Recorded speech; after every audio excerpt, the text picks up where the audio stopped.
Good afternoon, ladies and gentlemen. Welcome to the IP Roundtable organized by the Hong Kong Trade Development Council and the Hong Kong Reprographic Rights Licensing Society, and sponsored by Creative Industry, the Cultural and Creative Industries Development Agency, on the occasion of the HKTDC Hong Kong Book Fair 2026. 各位来宾，欢迎大家出席由香港贸易发展局及香港书刊版权授权协会举办、文创产业发展处资助的 IP 圆桌会议。The session will be conducted in English. Simultaneous interpretation service will be provided. You may find the headsets at the reception counter outside. For English, please choose channel 4. For 普通话, please choose channel 5. Thank you. 请注意，本次会议将以英语进行，我们安排了即时传译服务，耳机可以在房外的登记处领取。第4频道为英语，第5频道为普通话。To kick off the session this afternoon, may I now invite Ms. Smiley Lam, Associate Executive Director, Hong Kong Trade Development Council, to come on stage to deliver welcome remarks. Ms. Lam, please.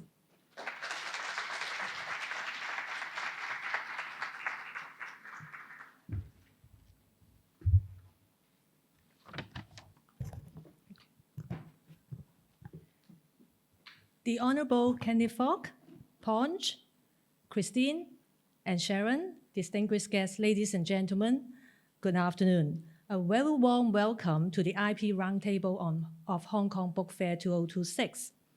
As one of Asia's leading publishing and cultural events, the Hong Kong Book Fair has long been more than a platform for promoting reading and cultural exchange. Over the years, it has also become an annual gathering for book lovers, publishers, and industry professionals from around the world. Building on the success of the past 2 years, we are delighted to once again collaborate with the Hong Kong Reprographic Rights Licensing Society in organizing this IP Roundtable, with an aim to support IP trading and the sustainable development of the publishing industry. This year's theme, Copyright in Transition, Reshaping Rights, Challenges, and Opportunities in the Age of AI, is especially timely. Artificial intelligence is rapidly transforming every industry, including the publishing and creative sectors, from content creation and translation to licensing, distribution, and copyright management. At the same time, governments, policymakers, and industry stakeholders worldwide are also exploring new approaches to address evolving issues surrounding authorship, licensing, and content protection. We are honored to have a distinguished panel of experts here with us today who will examine how these developments are influencing copyright owners, reshaping licensing models, and also creating new opportunities for innovation and cross-border collaboration. The discussion will also explore emerging trends in the global IP market and provide practical insights to help industry players navigate an increasingly digital and interconnected landscape. Through initiatives such as this morning's International Publishing Forum and today's IP Roundtable, the Hong Kong Book Fair brings together industry leaders and professionals to exchange ideas, build partnerships, and explore opportunities in the global publishing market. The IP Roundtable underscores the HKTDC's commitment to supporting the publishing and creative industries, while reinforcing Hong Kong's position as a regional center for IP trading and also a super connector between East and West. This year is also particularly meaningful for the HKTDC as we celebrate our 60th anniversary. Over the past 6 decades, we have evolved alongside Hong Kong and the global business landscape, helping industries to innovate and also connect with the global opportunities. And we will continue our efforts to strengthen Hong Kong's position as an international cultural and business hub. In closing, I would like to express my sincere gratitude to our distinguished speakers here and also our partner, Hong Kong RRLS, for their continued support in making this meaningful event possible. And I would also like to thank the Cultural and Creative Industry Development Agency of the Hong Kong SAR government for their continued support of this IP Roundtable over the years. So I wish you all an insightful and fruitful discussion afterwards, and also for our overseas guests, a very pleasant and enjoyable stay here in Hong Kong. Thank you very much. Thank you, Ms. Lam. Please be seated. Next, may I invite the Honourable Kenneth Fok Kai Gong, BBSJP, Member of the Legislative Council of the Hong Kong Special Administrative Region, to come on stage to deliver his opening remarks. The Honourable Fok Kai Gong, BBSJP, please.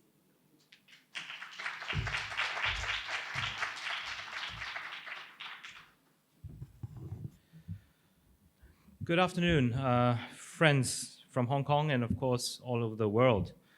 Smiley representing the government, Sarah, Rashid, Christine Ponch, Sharon of Guamaj, meeting new friends today and also seeing old friends today. So really it's a great pleasure to be here to share the stage with you for a short few minutes during this, if I'm not mistaken, third edition of IP Roundtable 2026.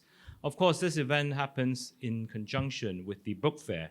And for our friends from overseas, just an additional note, our book fair is one of the most exciting times in Hong Kong. We welcome over at least 1 million visitors over a short span of few days with book fans, publishing fans, and all over the world coming to Hong Kong as well. So it's definitely one of the great fairs organized by the TDC and loved by the locals. So thank you. It's an exciting occasion to be here. And it's really delighted to see so many delegates from UK, Norway, Malaysia, UAE, and of course, IFRRO. Your participation here really gives us a boost of confidence, not just for Hong Kong, but for our industry and for our collaboration in making the international intellectual property market and landscape better. And it is really our hope to push beyond borders, to push beyond what we're doing now, to achieve a higher level. And just again, for the benefits of our friends from overseas, Hong Kong is really determined to invest in our culture scene and specifically also development of international property and also the trading of the international property. China, on the country level, we just passed the 15th five-year plan. So work on a 5-year planning cycle.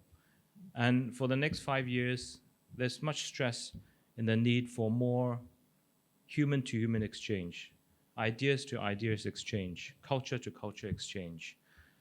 And as a Hong Kong, as a special administrative region, as one of the most open city trading hubs, I think we have a responsibility to serve and also to help our country's development of such an initiative, being the bridge between, if you say East or West, or Hong Kong and other cultures.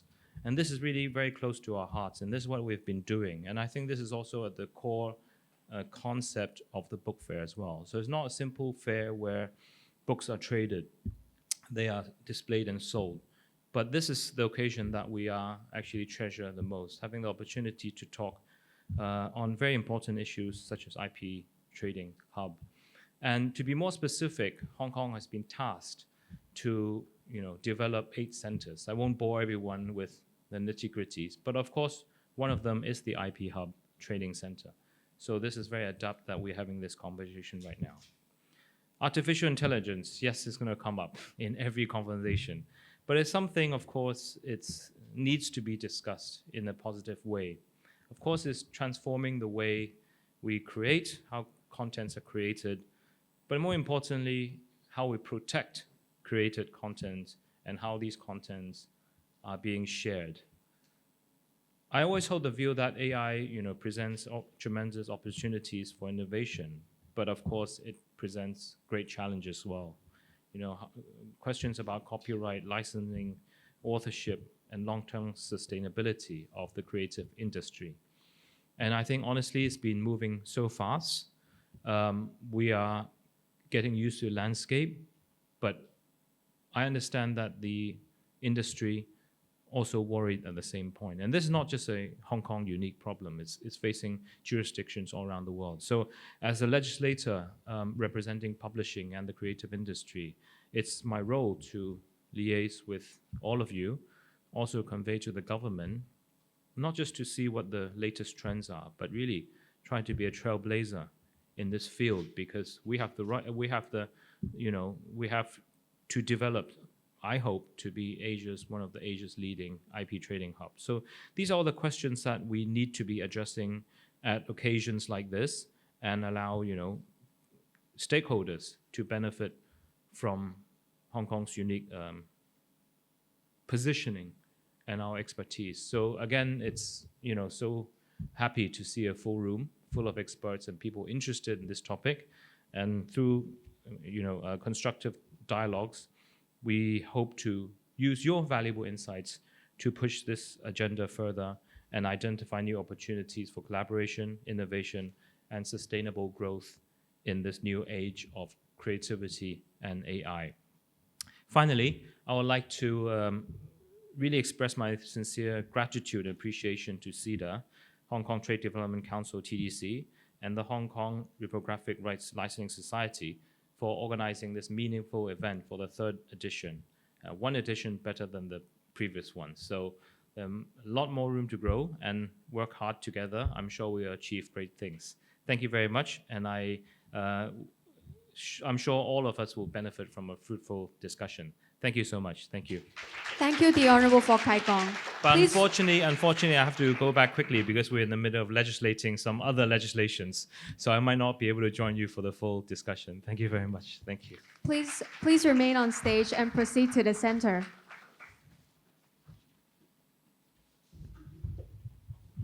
Here comes to our group photo session. May I first invite Ms. Smiley Lam,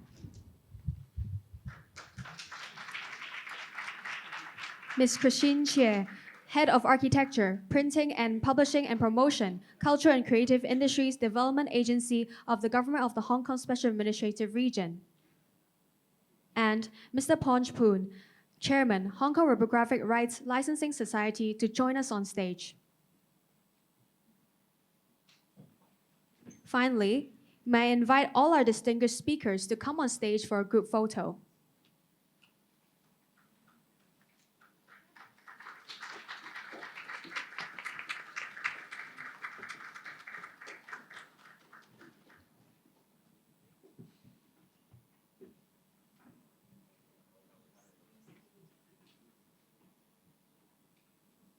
Okay, check outside a bit. Okay, this way. Okay, this way, center, please. This way, 1, 2, 1 more, 1, 2. Okay, one more.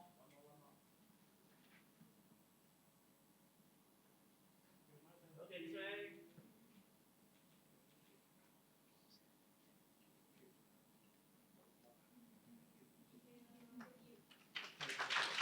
Thank you all. Please be seated.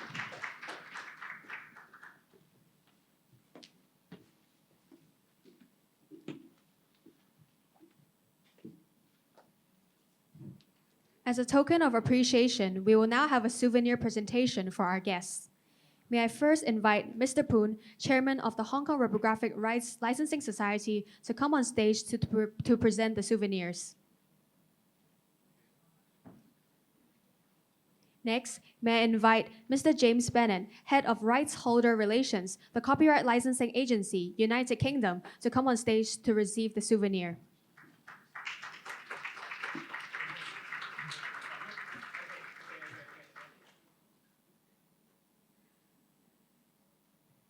Okay, one more this way. One more. Okay, thank you. Ms. Hige Munch Gunderson, CEO, Copenor, Norway, to come on stage.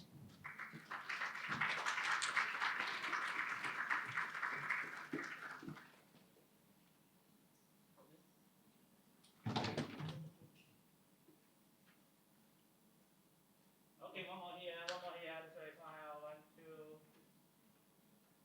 Okay, thank you. Mr. Ahmed Hussein, CEO, Malaysia Reprographic Rights Center, Malaysia.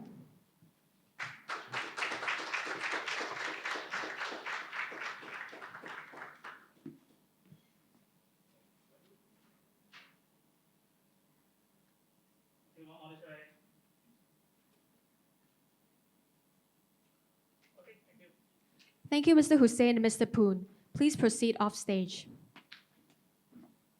May I now invite Ms. Smiley Lam, Associate Executive Director, Hong Kong Trade Development Council, to come on stage to present souvenirs to our honorable partners and speakers. Ms. Lam, please. May I now invite the following speakers to come to receive the souvenirs. They are Dr. Sharon Wong, Executive Director, Hong Kong Reprographic Rights Licensing Society.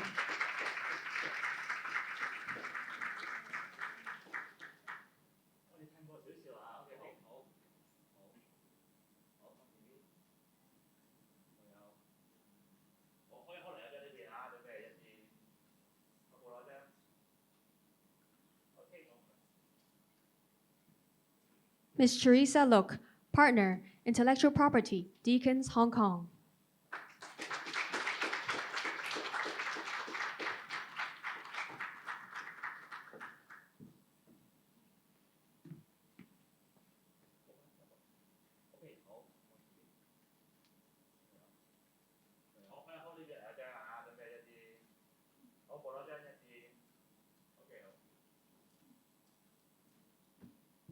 Ms. Majd Hassan Al-Shihi, Director, the Emirates Reprographic Rights Management Association, UAE.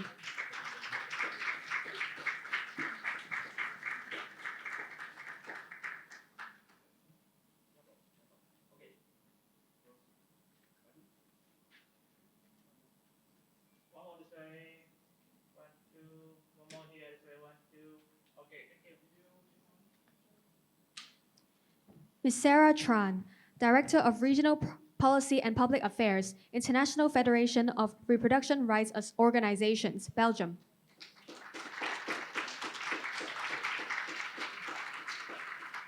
Okay, one more here. 1, 2. One more this way. 1, 2. Okay, thank you.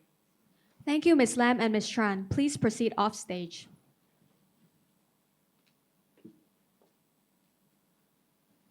Artificial intelligence is transforming industries across the globe at an unprecedented pace, creating both new opportunities and new challenges for intellectual property, publishing, and the wider creative sector.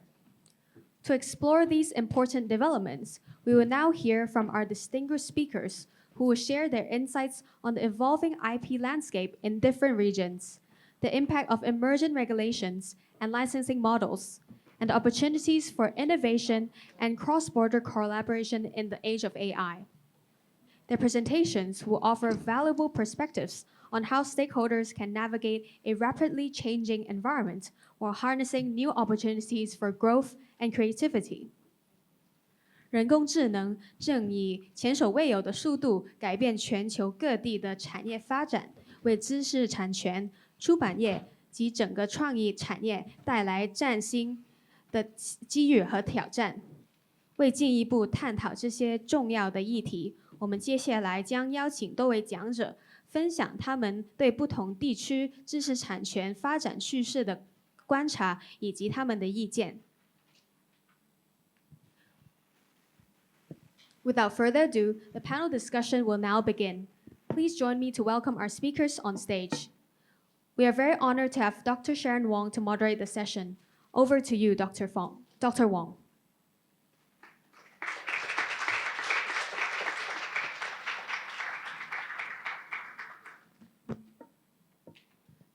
So may I also invite all our panelists on the stage, please?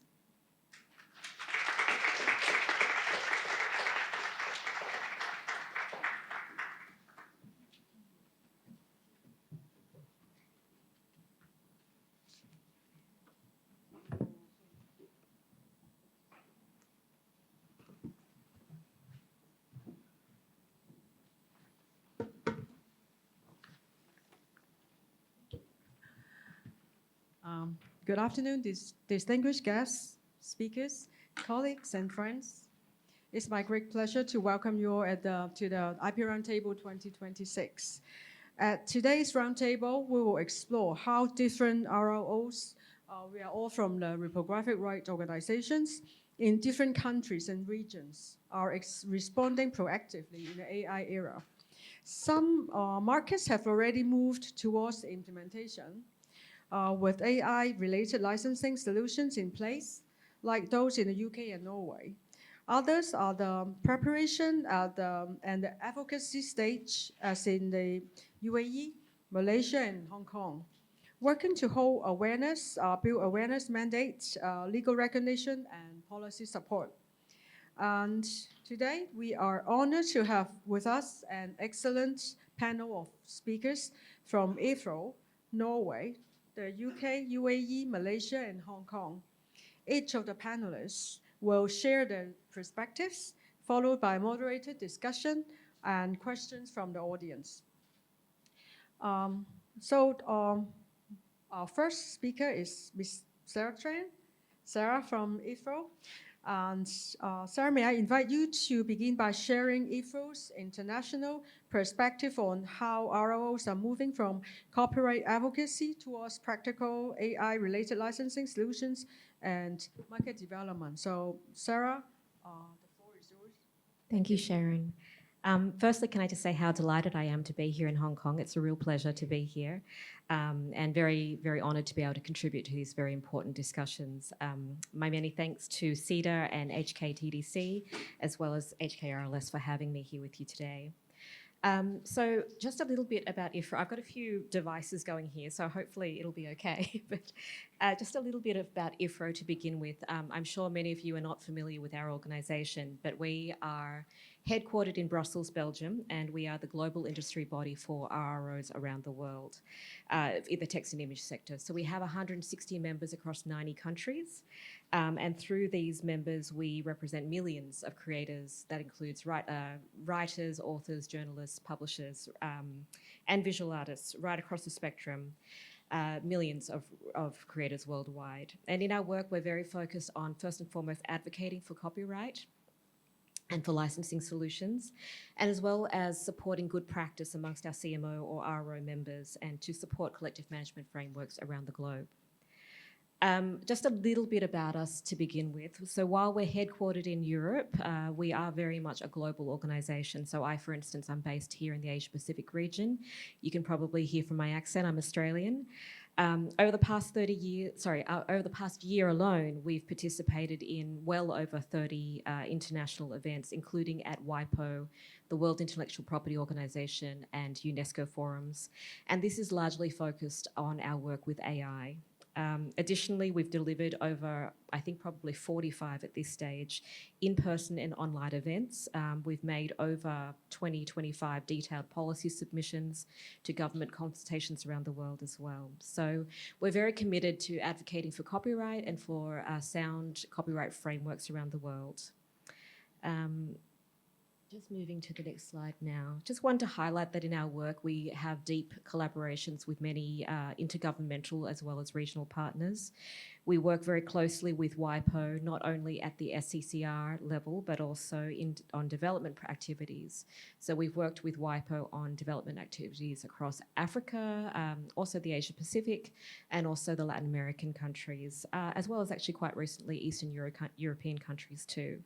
So we work quite closely with WIPO on not just policy discussions, but also on technical solutions, such as WIPO Connect, which is a rights management system for RROs, as well as things like WIPO for Creators, which is a rights management learning centre really for creators around the globe. And we do this in pursuit of our goal of upholding copyright as the underpinning foundation for robust and sustainable creative economies. And it was so great to hear the Honourable Kenneth Fock mentioning earlier how the government here in Hong Kong is very focused on developing and sustaining your creative industries. So while IFRO and our members, of course, we have a very significant role to play in terms of advocacy, but that is not at all our only role. I think probably first and foremost, our role is to offer practical, scalable solutions for market needs. So in the context of AI, we've moved very fast in our sector from the very, very bewildering early days of ChatGPT launching onto the market, or exploding onto the market, I should say. And increasingly, we are seeing RROs moving towards practical AI licensing solutions. And I'm really pleased to see, I remember participating in the first roundtable 3 years ago, and I was talking about how licensing exists and we can move very quickly. And at the time, it was more like a crossed fingers situation, but I'm very happy to see that the shift is actually real and it's accelerating. So while governments around the world are continuing to grapple with legislation, which takes a lot of time, and they're continuing to grapple with the applicability of various exceptions in the law, ROs have evolved very quickly, very rapidly, towards building fit-for-purpose licensing solutions. Across all the regions that we work in, which is the world, we are seeing an increasing number of licensing solutions enter the market. These are fair and sustainable solutions, fair and sustainable licensing models that facilitate the remunerated use of copyright works in AI systems.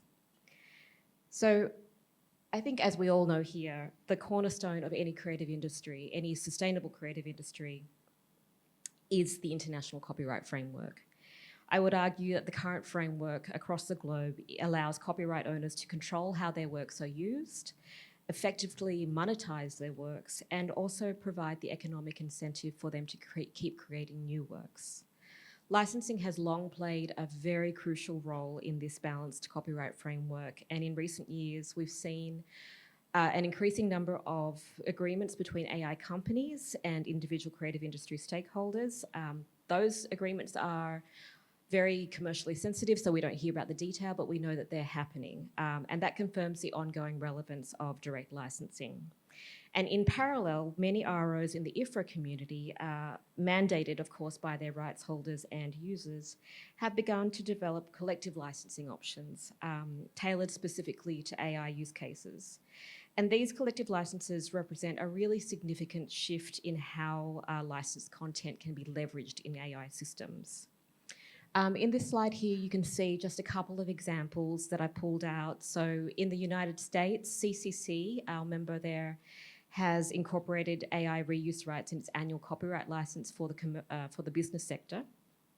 And this covers internal use of copyrighted content in AI systems. And CCC also, I think in the last 18 months, has launched an AI systems training license to permit AI developers to use lawfully acquired works for model training, and also for the generation of externally accessible outputs. Now, this is quite a big deal. When you hear tech companies talking in news media reports, you'll hear them often saying, you know, there are no solutions out there, it's too hard. I think the CCC example, they moved very quickly, like ChatGPT exploded onto the market late 2022. I think they launched their license end of 2023. In Japan, JAC, our member, has expanded its digital copyright license to cover AI use cases, and this was developed in partnership with Rights Direct Japan. This provides companies with lawful access to global and local repertoire for tasks such as summarization, extraction, and internal analysis. Another example is over in Germany. VG has introduced an AI licensing framework which allows internal AI training and output generation within defined limits. And a little bit closer to home in this region, in Australia, the Copyright Agency has extended its annual business license to cover staff prompting of news media content in Gen AI tools, and they are currently exploring other extensions to be launched later this year. And interestingly, the statutory license in Australia for education, so schools as well as universities and the government sector, already include AI activities. So it's a very flexible system that they have there. And we're going to hear shortly from my excellent colleagues here, Hagar and James, about the very innovative solutions they've developed in the UK and Norway. And there's also a raft of other licenses that we're looking at being launched into the market later this year, including from our colleagues in Belgium, colleagues in Denmark, and I'm sure several other countries to come. So I wanted to take a moment here to talk a little bit about AI governance and to explore the respective roles of government organisations as well as ROs as it relates to AI. National governments and especially intergovernmental bodies such as WIPO, I would say, have a really essential role to play in setting and clarifying the legal conditions or the legal foundations for AI development as it intersects with copyright. This includes doing things like confirming that AI training and use of protective works requires authorization. This is a fundamental principle of copyright that has existed since copyright has existed. It requires consent and authorization. Governments also have an important role to play in terms of ensuring transparency obligations on AI developers, and also ideally in avoiding unilateral exceptions that fragment our global market. So we at IFRO have taken on quite a bit of work in this area. We've engaged directly with governments. Most recently, I've been working with governments in South Korea, Vietnam, and India. But my colleagues have also been working with governments all over the globe. And in our work, we try to highlight that licensing is a core component of a balanced copyright framework that supports both innovation and investment. We try to emphasise that legal frameworks should support fair licensing markets, should avoid unfair arbitrage, and uphold core copyright values, including authorisation, transparency, fairness, accountability, and equitable remuneration. In parallel, there is a huge opportunity for us in the IFRO community, us RROs, to carry out, in close consultation with our rights holder members, the operational work that governments simply, probably aren't inclined to do and also probably can't do. This includes doing things like aggregating repertoire, setting fees, running the collective licensing infrastructure.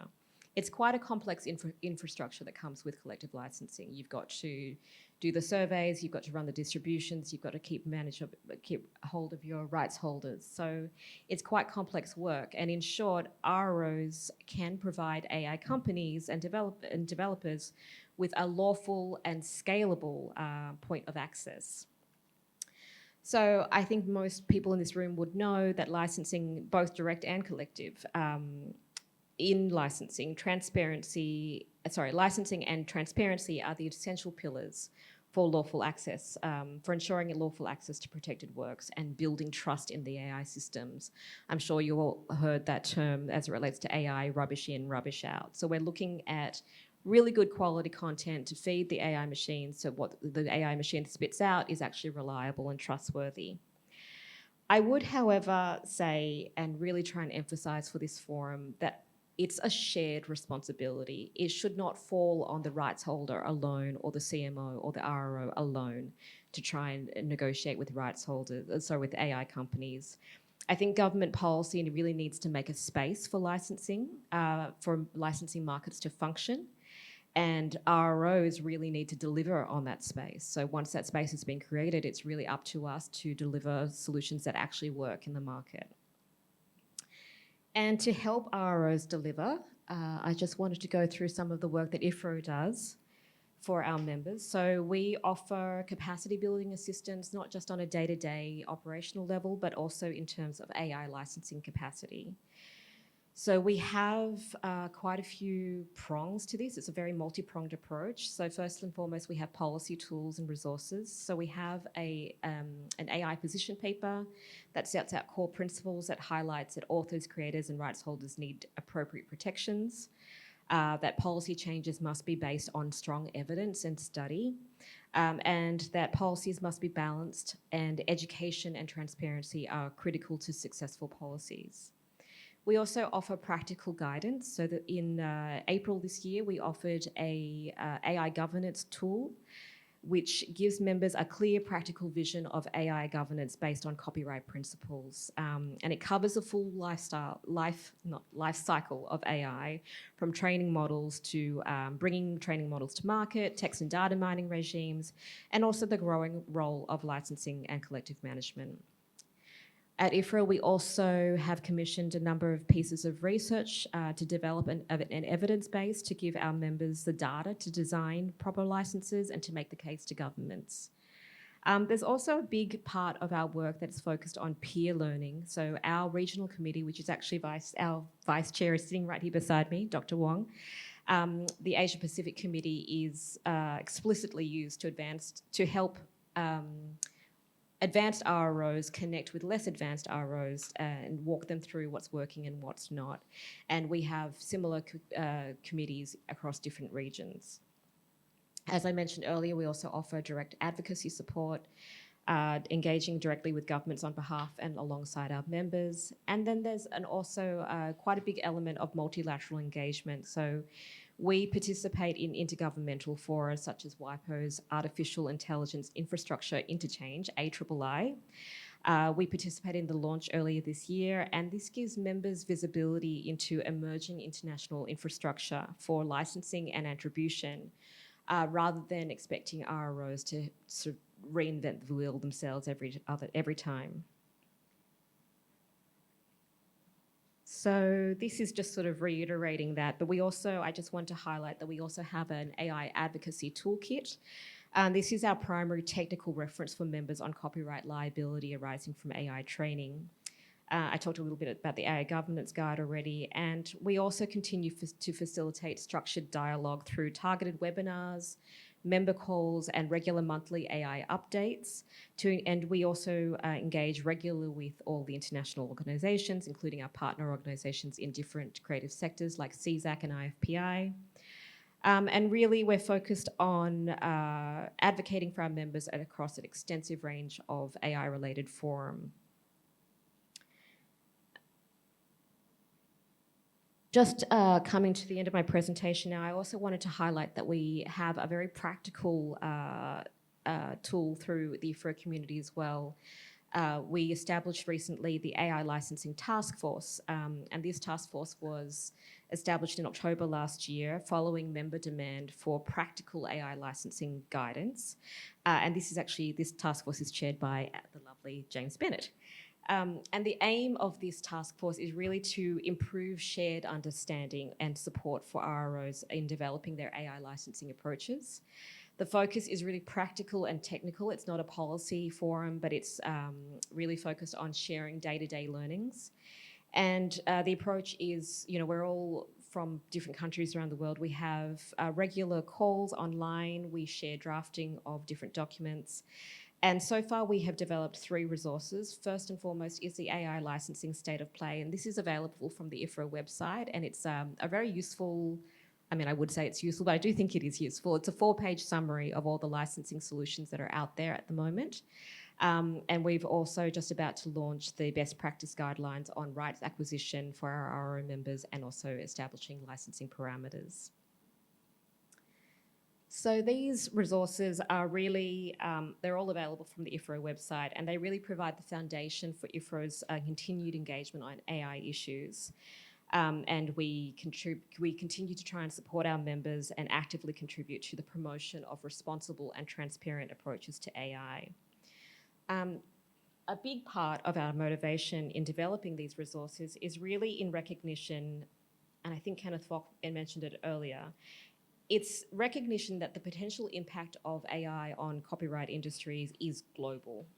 While the solutions need to be tailored, of course, to local conditions, local jurisdictions, we truly believe at IFRO that common principles, model terms, and best practice guidance, they're going to be essential if we're going to achieve effective regulation and robust governance of AI. And that this is not to try and contain AI, but it's trying to make sure that AI reaches its full potential in service of humanity. It's really important to talk about these guiding principles because when we're talking about AI, we're really talking about a handful of developers that are operating on a truly global scale. They are very well resourced, they're impatient, and as we've seen from the many, like hundreds of court cases around the world, they're not particularly interested so far in playing by the rules. So AI developers are operating globally, and if we don't figure out a way of getting some kind of international harmonization, we're going to end up with a system where the AI companies will route around fragmented and inconsistent licensing terms. So it's our belief that a shared suite of principles, a definition, baseline transparency and remuneration requirements is really, really essential. And of course, in saying that, it's essential to note that every jurisdiction is different. Markets differ hugely in terms of maturity and local conditions. So our guidance is intentionally principles-based and adaptable and not focused at all on a single model. So I guess in closing, I would just reiterate that the cornerstone of creative industries, massive contributions to the creative economies, to the global economy, is the copyright framework that exists. The system, I would say, has evolved many, many times through many different types of technology over the years. And on this new AI frontier, I fully expect that it can evolve again. And it's our hope that IFRA's AI resources will offer some basis of a common framework. That's the end of my intervention. So thank you so much for your attention. And I look forward to our discussions. Thank you. Thank you, Sarah, for setting the international context. We now turn to Norway, where we will hear about a concrete example of government and RRO working together through collective licensing. Let me introduce our next speaker, Ms. Hagen, the CEO of Copinor in Norway. Copinor's experience is particularly significant. Its licensing agreement with the Norwegian Ministry of Culture provided important examples of how government and an RRO can work together to provide a lawful access support to the educational needs and safeguard the interests of authors and rights holders. Hagen, please. Thank you. Thank you. Good afternoon, and thank you, Sharon, for the introduction. And I would also like to express a big thank you to our distinguished host for the invitation. It's a great honor to be here in a Hong Kong Book Fair.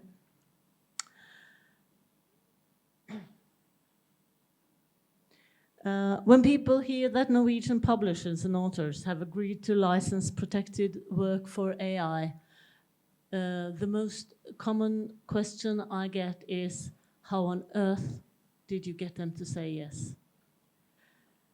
The answer to this is my main topic today. There are many good reasons to be skeptical about generative AI, especially about the way large tech companies have used protected content without permission. But the reason we got here is not that the concerns disappeared, it was that they were taken seriously and negotiated into the agreements. Copinor now works with AI-related licensing in two main areas. The first is training of language models. We have negotiated agreements with the National Library of Norway, one for newspaper content and one for books and similar publication. The second area is internal use of protected content in AI tools, when content is used as prompts or context in school, public administration, and workplaces. Today I'm asked to mainly focus on the training agreement, and I'll only briefly mention the other framework.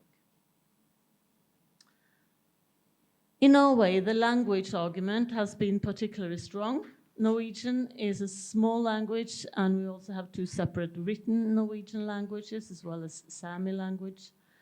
So language models are not only technology, they're also linked to policy, culture, and national preparedness.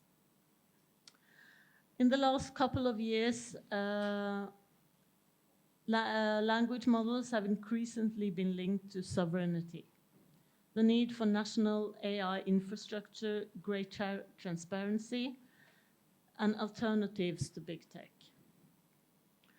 For Copinor, it has also been important to secure lawful use of protected content and to ensure that right holders are remunerated. Before I describe the agreements, I want to underline one point. The hesitation from the right holders was legitimate. It was not only resistance to new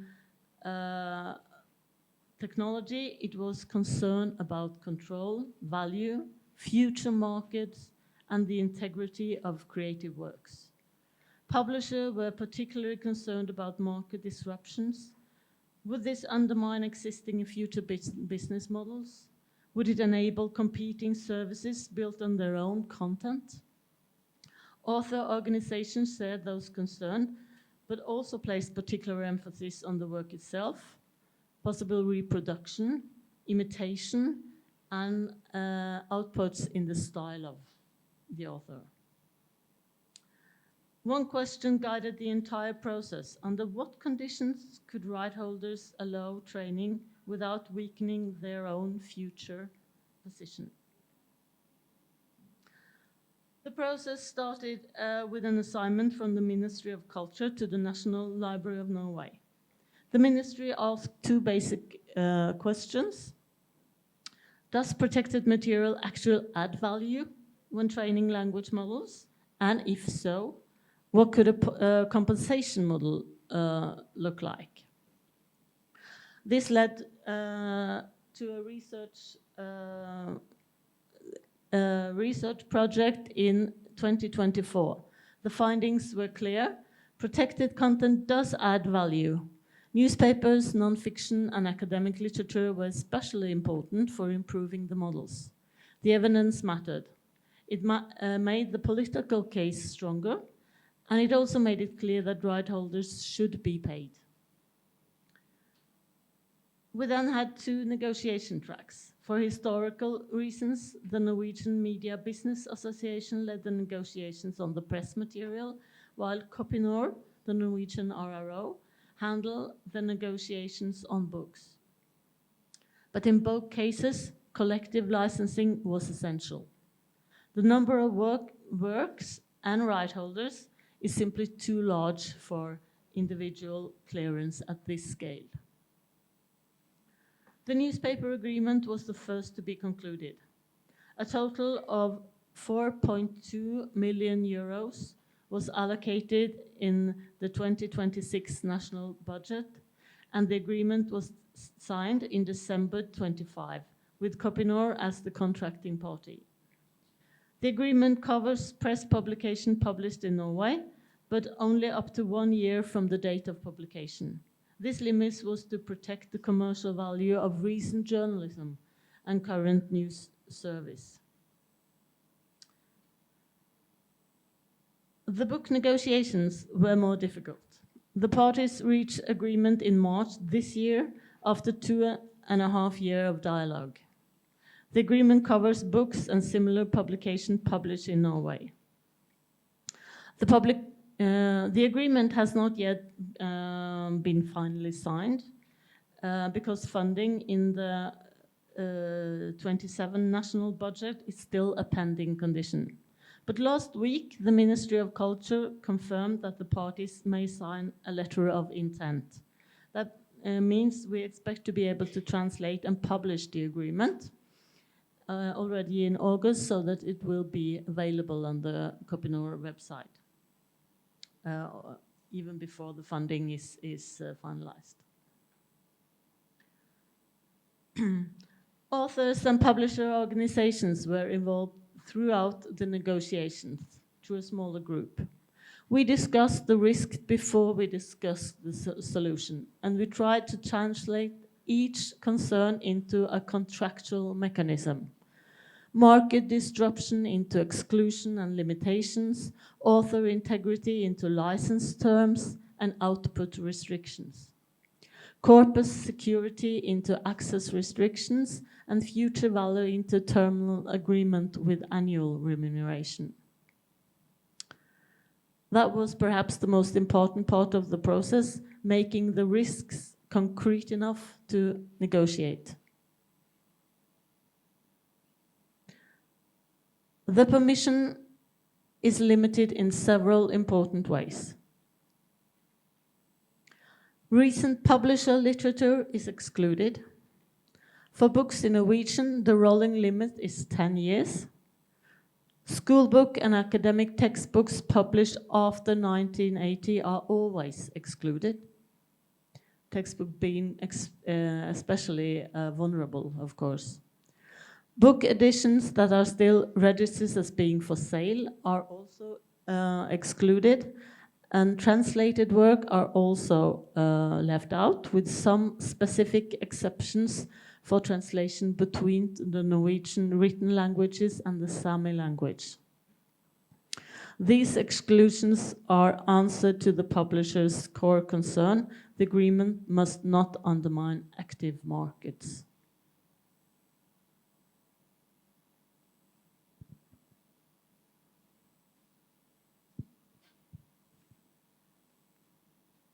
Another important boundary is the distinction between general base models and specialized models. In simple terms, we wanted to draw a line between building general language infrastructure and building a commercial product for a specific market.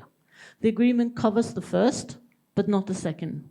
If someone wants to train a specialized or domain-specific model based on selected content, that's outside the permission.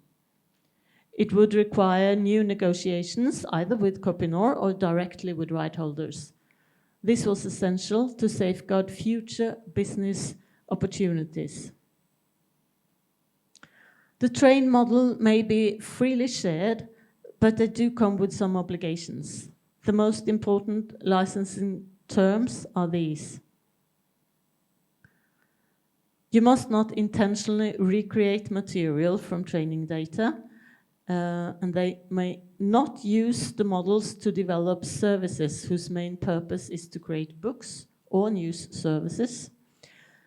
And you may not generate output that emulates the style of an author whose work are protected by copyright. The train models may be shared under license terms, but the training corpus may not be shared with third parties. It's important to stress that the work themselves do not become a shared resource. Both agreement, books and newspapers are limited. They are terminable. They include opt-out rights, of course, and they are followed by regular monitoring and contact meetings. That matters because AI technology changes, as we know, very quickly, and we needed a framework that allows the parties to learn as we go and to adjust the agreement if necessary.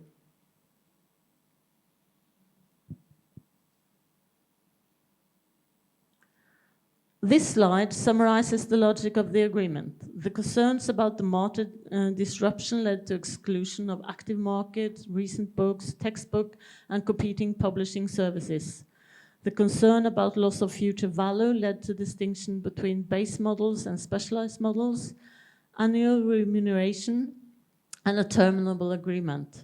The concern about author integrity led to restrictions and recreations in the style of outputs. And the concern about corpus control led to the rule that the corpus cannot be shared. And I think this was what made the right holders move and say, okay, go ahead, because the boundaries were so concrete. Very briefly, I also want to mention our second AI licensing area, internal use of protected content in AI tools. We have reached a new framework for schools and municipal administrations after very difficult negotiations that in fact ended in state mediation this winter. Here, protected content may be used as prompts or context in generative AI tools, but only within the ordinary licensing terms, which includes, in Norway, the 15% rule. Only 15% of the work can be copied. Works may be adapted, may not be adapted, except for translation or minor linguistic updates. The content may not be used for further training or development of AI tools. An output based on identifiable protected sources may only be shared internally. We are now implementing the same framework in workplace licensing or business licensing, and for higher education, the negotiations start in September. So we are keeping our fingers crossed that it will turn out a good agreement there as well. To conclude, We're often confronted with the statement that AI provoke a choice between innovation and rights. The real challenge, I think, is, of course, to build innovation on rights with permission, payments, and control. Thank you. Thank you. Thank you, Helge.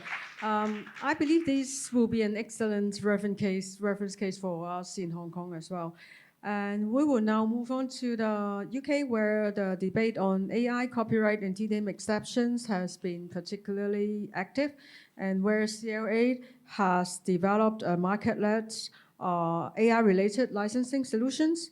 So our next speaker is James, Head of Rights Holder Relations at CLA, Copyright Licensing Agency in the UK.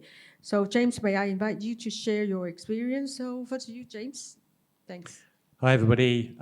Thanks very much to our hosts. Thanks for inviting me back again this year to Hong Kong to speak at the book fair. And yeah, this time I'm going to talk to you about our AI licensing initiatives, where we've got to and how we got there. So it's a shame the font's not worked well on the slides, so hopefully it will be at least legible, if not very attractive. Sorry about that. So first, a little bit about the Copyright Licensing Agency.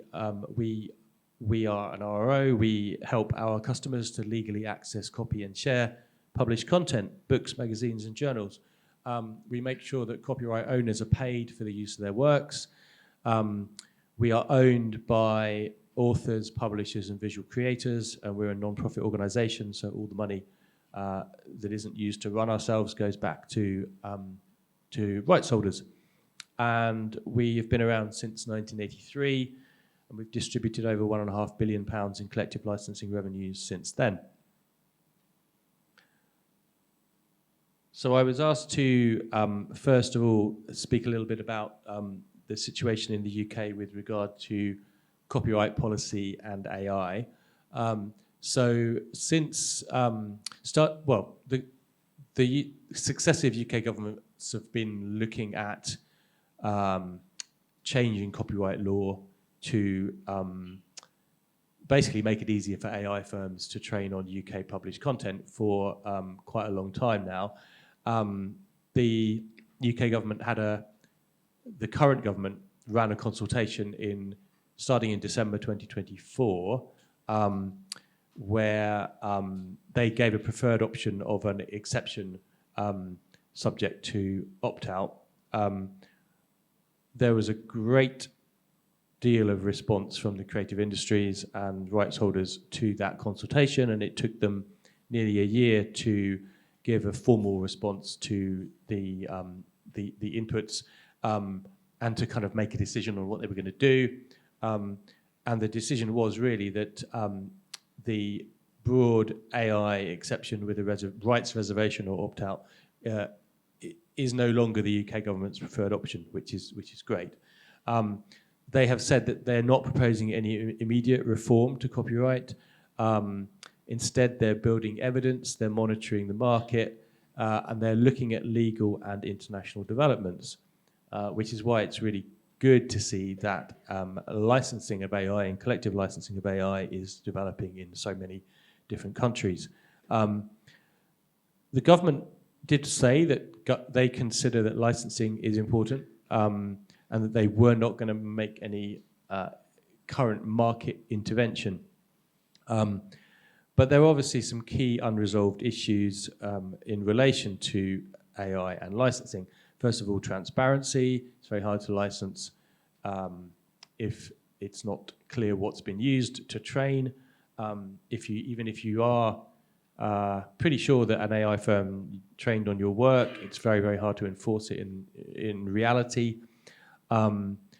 There's also, and added to this really, is the issue that a lot of these AI tools were trained outside the UK, and there is actually a court case at the moment which is going to appeal later this year, which is hopefully going to address the issue of whether a work that's put on the market, whether an AI product that's put on the market in the UK but trained overseas infringes copyright in the UK. And we will see what happens there. So in the context of all that, really, what is the role of collective licensing? What can CLA do? What have we done? So collective licensing complements direct licensing or bespoke licensing. Bespoke licensing does help and works for larger rights holders and publishers in particular, but it isn't scalable or inclusive enough on its own. And collective licensing can provide a much broader coverage, allowing for legal certainty and efficient access for the user and fair remuneration for a much broader range of rights holders as well. And that's why we really see that RRO's role and CLA's role is to do as much as we can to develop collective licensing of AI uses. First of all, an RRO should be able to identify emerging market needs. We are market facing. We need to understand what our customers want to do and develop licenses that permit them to do it legally. We need to bring rights holders and users together to create that bridge between tech firms or other sorts of organizations that want to use AI tools and rights holders and communicate. We need to develop scalable permissions where we can start with a group of rights holders who are keen on participating in a collective license and then expand that to cover most, if not all, of a sector. And importantly, we need to demonstrate to all parties, including government, that licensing can work in practice rather than just in theory.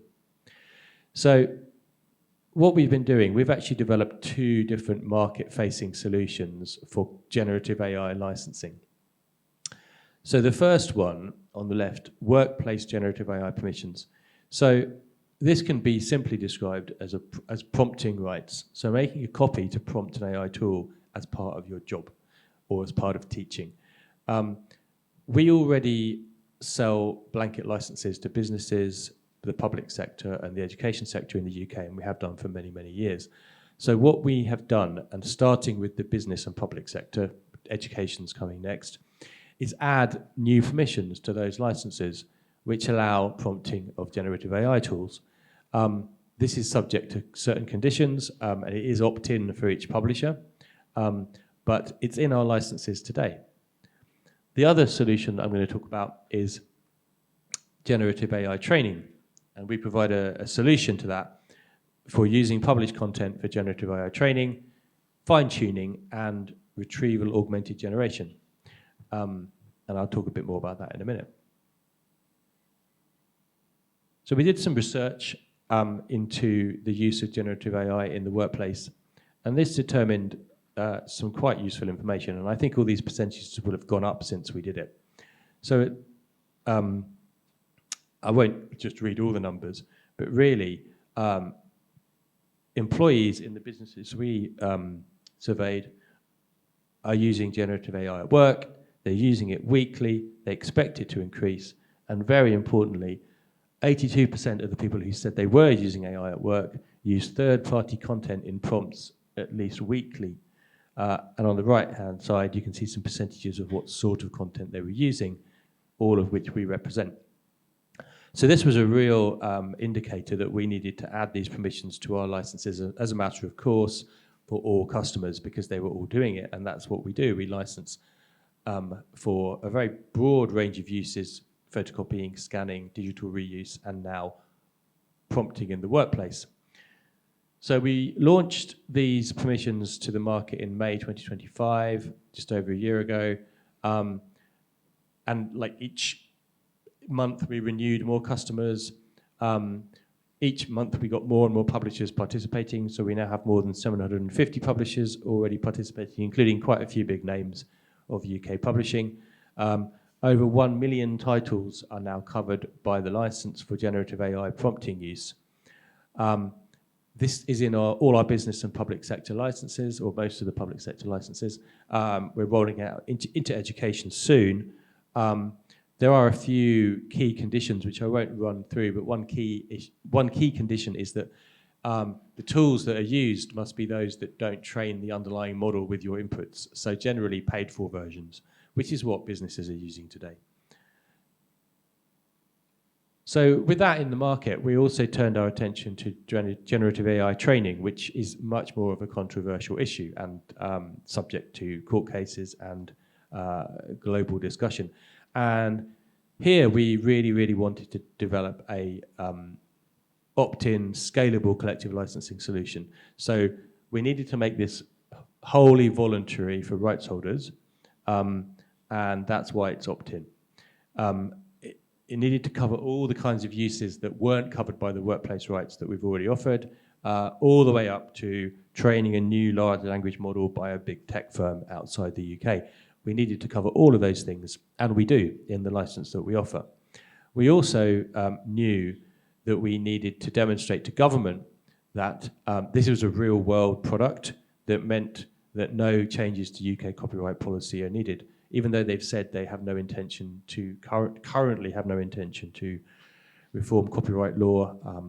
It's the price of liberty is eternal vigilance or something like that. It's we have to keep an eye on what they're doing because they may change their mind and go, actually, tech firms have lobbied us even harder this month than we do want to change the law.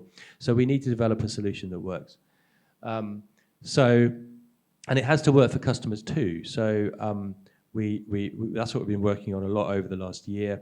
It's strongly supported by our authors and publishers. It's text only at the moment, but we do hope to include images soon. We've got more than 250 participating publishers at the moment.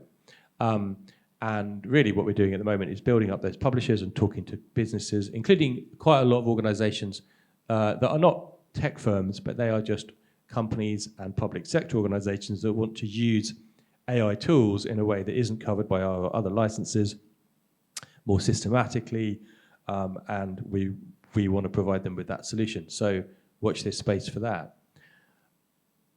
I was also asked to finish up with some sort of advice really on how would we manage to get our rights holders to agree to license AI use collectively. And really it was all around building confidence. What we needed to do, looking back, was take baby steps, was to start off with the less controversial uses, such as prompting in the workplace on an ad hoc basis, and demonstrate that that is licensable and that the world wasn't going to collapse, and that really that there were really strong parallels with what we already license in our licenses today. Photocopying, for example, this is something that people do every day. You can't stop them doing. They do it as part of their job, and they probably don't think about copyright when they do it. We also really needed to develop the right safeguards and benefits to really demonstrate to rights holders that we were not going to be competing with their day-to-day work, but also to demonstrate to customers that there were real-world benefits in taking the license. And we generated £2.3 million extra in our first year of licensing workplace AI uses. So that's a really good example that we can use to demonstrate this.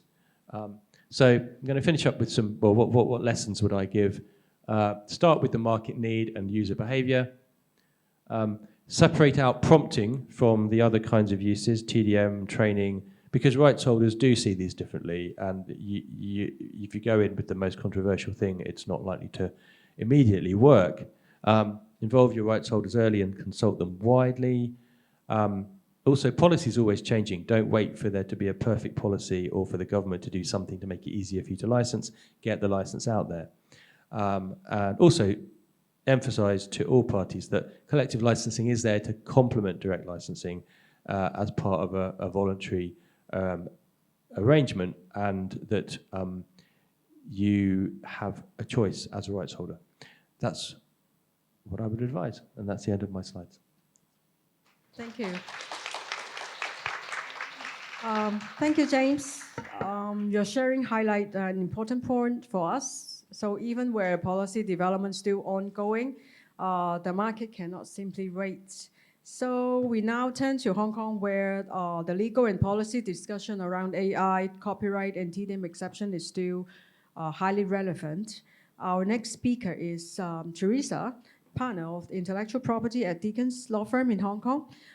Teresa will help us place the discussion in Hong Kong legal context.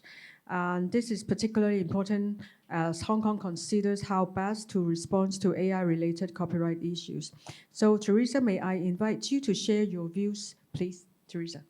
Hi, good afternoon, everyone. So once again, thank you very much for HKTDC, HKRLS, as well as CETA today to invite me to conduct this sharing today.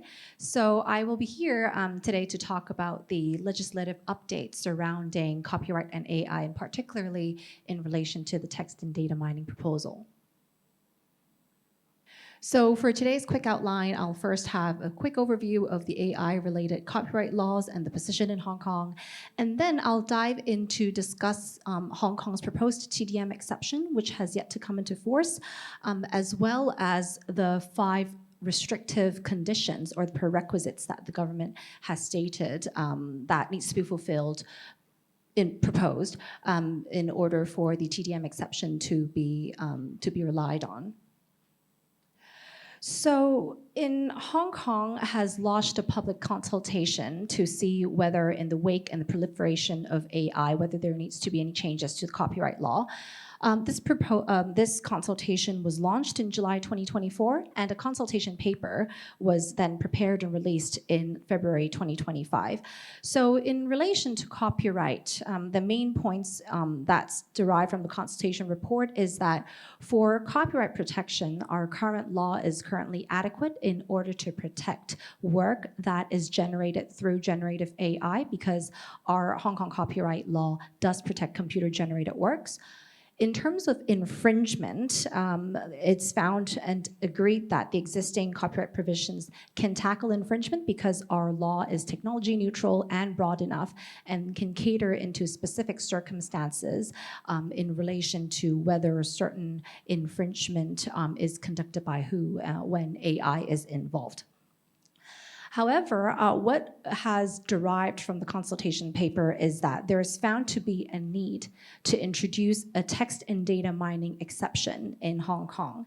And this is to allow reasonable use of copyright works for the purpose of computational data analysis and processing, which includes AI training, without the need to obtain express copyright owners' authorization. And the rationale for this is to promote Hong Kong as an AI hub, as a tech hub for AI industry, and therefore such use would cover both commercial and non-commercial use when we're talking about use of copyright works for TDM. But in order to rely on this TDM exception, it is proposed that there should be several key restrictive conditions that needs to be fulfilled in order to balance the needs of the AI developers as well as the rights, the legitimate rights of the copyright owners. So generally, these conditions are: first, you need to have lawful access of the copyright work. Second, the work used cannot be infringing. Thirdly, there needs to be transparency. Thirdly, there must be no relevant licensing scheme, so there can be contract override.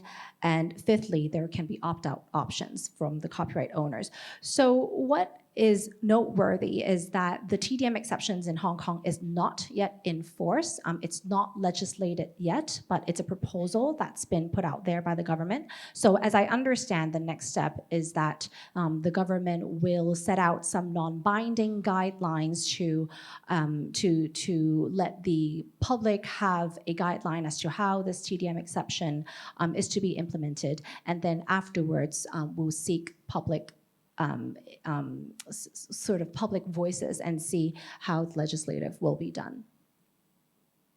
So in terms of the first two prerequisites, the lawful access and no infringing copies, they're very much, pretty much basically both sides of the same coin. So what does it mean by lawful access? We can somewhat look at the cases that are out there in overseas.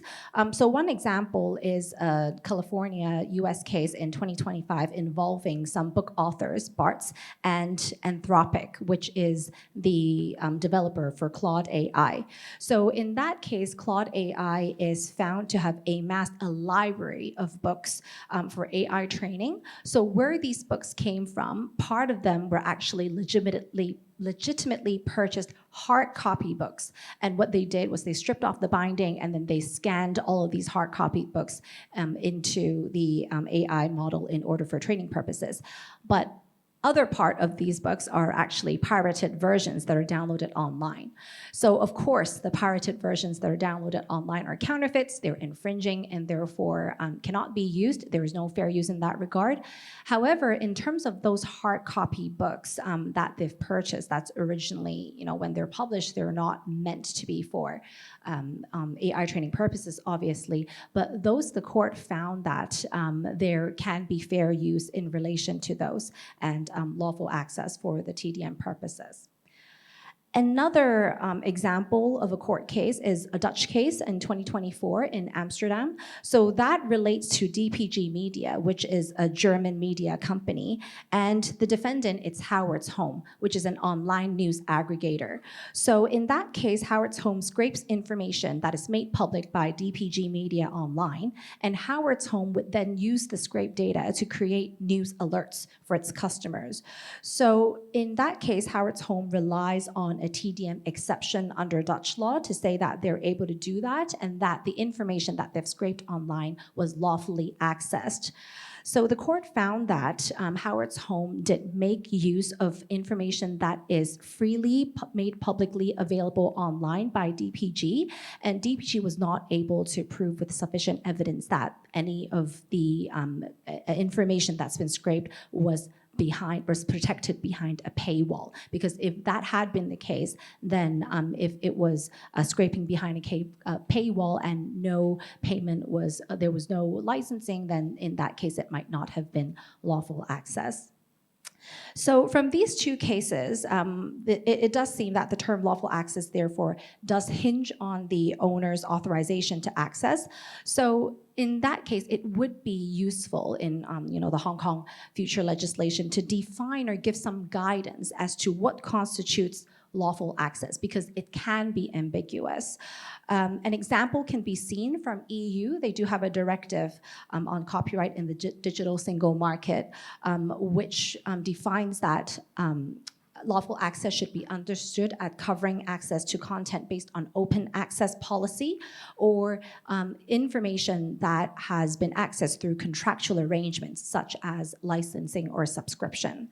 And lawful access should also cover access to content that is freely available online.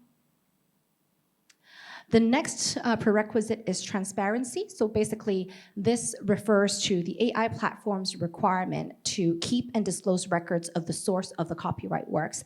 And this is in order to enable any proof of lawful access. So in terms of the transparency requirement, much work needs to be done in order to educate the AI platforms of what needs to be disclosed and how these disclosures should be made. So for example, in the EU, the EU AI Act has actually provided a requirement that requires the AI users the AI developers to provide sufficiently detailed summary about the content that they have used for training the AI model, and this summary is actually to be provided in a template that is provided by the EU AI Act. So the template requires detailed summary of certain training data, identifications such as the name and the identifier of the data set, and also a link to the data set, the type and modality of the data, such as whether the data is in the form of text, images, audio, and so forth.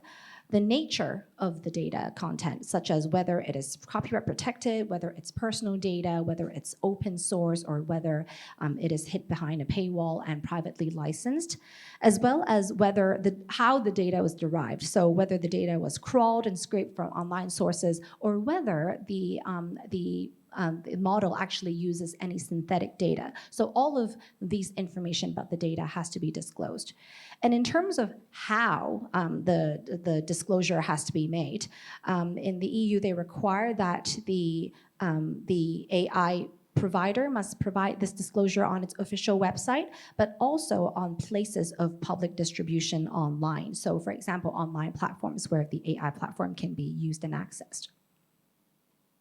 So this is an example of disclosure. Right now, the EU disclosure requirement, there's a grace period until August 2027. So then there may not be many examples of AI companies adopting that particular template at the moment. But then what we see on the screen right now is back in 2024, IBM has actually publicly disclosed the full list of data sets that they have used to train their LLM, Granite 3.0. So while the format out here doesn't specifically entirely correspond to the EU AI Act requirement, but then we can take a look at how the disclosure has been made. So this is an excerpt of example of technical data that has been disclosed. You can see that the names of the data set have been used. For example, things that are texts that are from Wikipedia, from Library of Congress, public domain books, so forth. And also the type of data, we can see that they're texts, and the nature of data, whether they're open access, they're from blog posts, public domain, and so forth.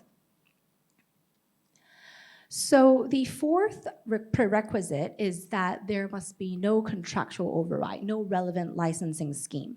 So under this restriction, a collective licensing scheme is crucial because that provides a means for the AI developers to use the copyright while having the copyright owners adequately compensated for their skill and labor. So in Hong Kong, I believe there needs to be an appropriate atmosphere and public discourse and knowledge and enough public awareness of the existence of voluntary and collective licensing scheme in order to ensure that while the copyright owners are fairly remunerated, but at the same time, if these information are legitimately derived, then the AI developers can use good quality information in their AI system in order for there to be good quality output as well. So in terms of the atmosphere, we can derive governmental support, examples of governmental support that we can see overseas. For example, in the EU, the European Parliament has earlier this year passed a resolution which requires there to be ensure that the collective licensing schemes are accessible to all stakeholders, including individual creators and SMEs for different types of work. So from this, we in Hong Kong, we may wish to have the government and various stakeholders join hands together to participate in the discourse to encourage the use of collective licensing schemes, especially teaching SMEs the importance of it, the existence of it, and setting up dedicated communication channels. For example, in Denmark, they have amended the copyright law to also introduce mediation mechanisms in order to assist with the negotiation of extended collective licenses. So in Hong Kong, for any of the collective licenses or licensing schemes, right now any disputes would be referred to the Copyright Tribunal, which is court-based and somewhat adversarial. So then I believe that we can explore more alternative dispute resolution forums, for example, like mediation, in order to help all the stakeholders to better negotiate these licenses. And from the legal aspect, I believe that the legal certainty in terms of the scope of the licensing scheme is important, particularly TDM licenses, because as we know, copyright is a bundle of rights, and whenever we have these licenses, there can be very specific as to what acts you can or cannot do, and even for TDM or AI training in itself, there can be a lot of different types of acts involved. There's reproducing, there can be indexing, integrating, and analyzing data, and so forth. So when we're contemplating these TDM licenses, it's very important for us to be clear and comprehensive as to what type of acts we are talking about, that is what can and cannot be done in this TDM licenses.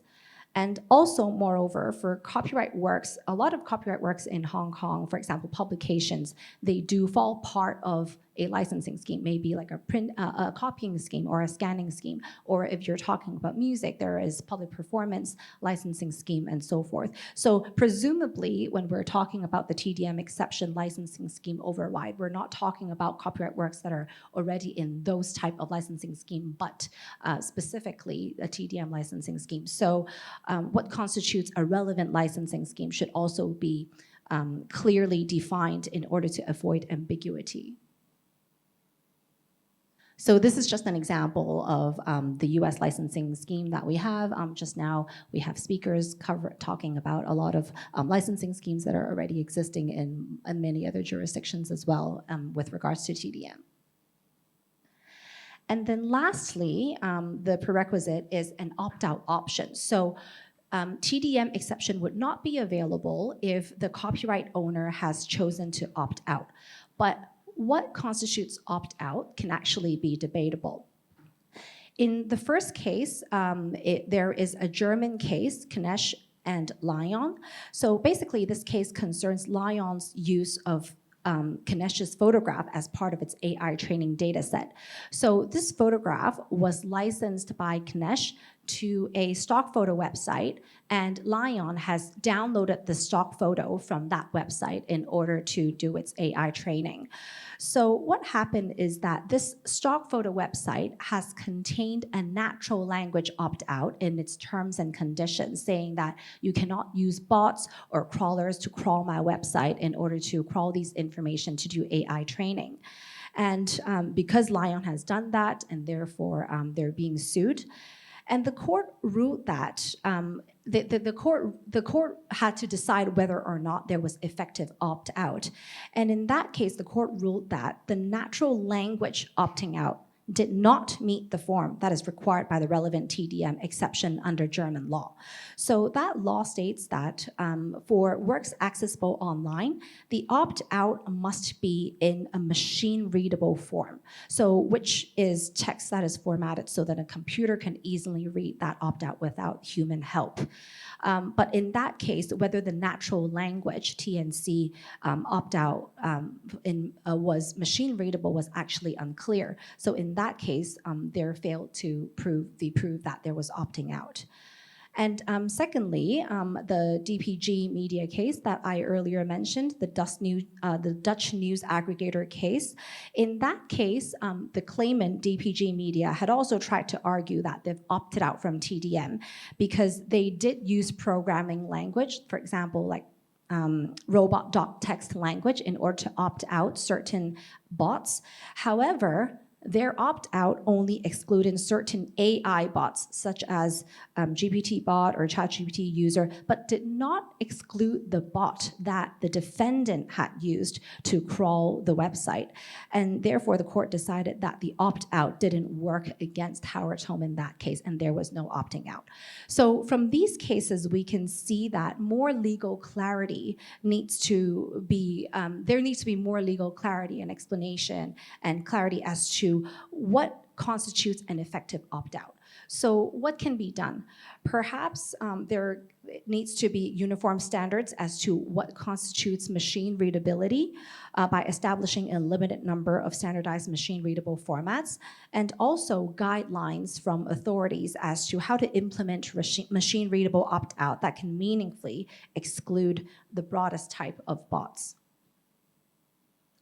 So to conclude, clear takeaways is that in terms of transparency, there needs to be very clear transparency requirements as to what needs to be disclosed and how they should be disclosed by the AI developers.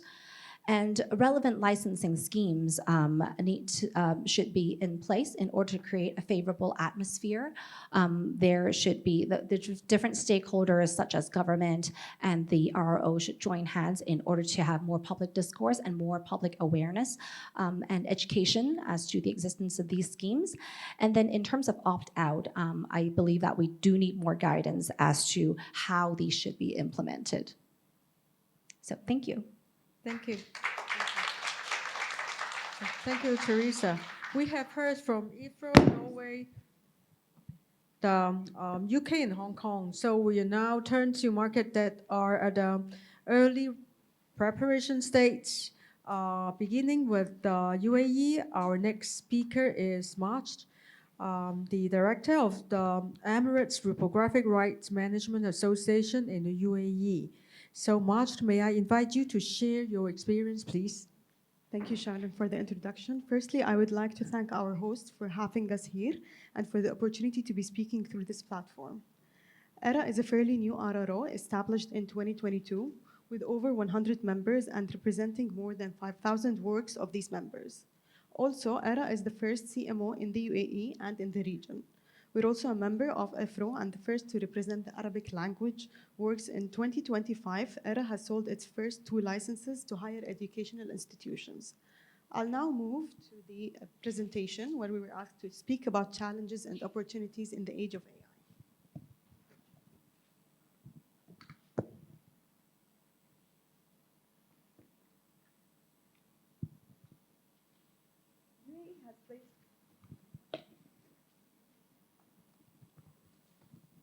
UAE has placed AI at the center of its national development agenda since appointing the world's first Minister of Artificial Intelligence in 2017 and launching the National Strategy for Artificial Intelligence in 2031 in 2018.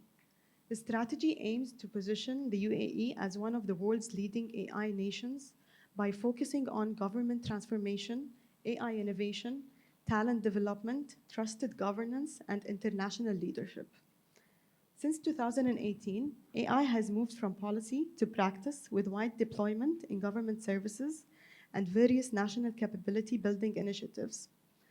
A series of national strategies, policy papers, ethical guidelines, and governance frameworks have since been issued to encourage the responsible development and adoption of AI. From a copyright and AI perspective, while some of these documents make passing reference to intellectual property rights, AI-specific copyright governance remains largely unexplored. At the same time, the UAE AI Charter expressly emphasizes compliance with international treaties and domestic laws in the development and the use of AI, providing an opportunity to integrate copyright into the evolving AI policy framework. As a representative organization of the rights holders of literary works, this presents an opportunity to ERA to enter the discourse that furthers UAE's vision while at the same time protecting the creators and their rights.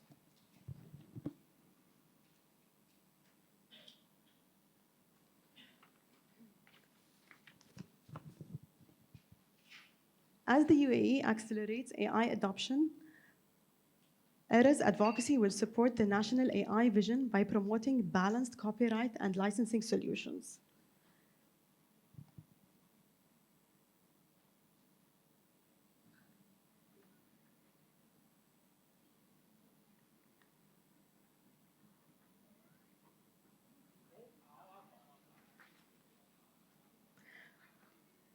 So ERA will prioritize engagement with government authorities to establish the policy and regulatory foundations for AI-related collective licensing before broader stakeholder engagement. Rather than focusing solely on collective licensing, ERA's advocacy adopts a holistic approach to AI copyright governance with the following strategic pillars: copyright and AI governance, lawful access and transparency, policy and licensing frameworks, future policy development, and guiding principles for ERA.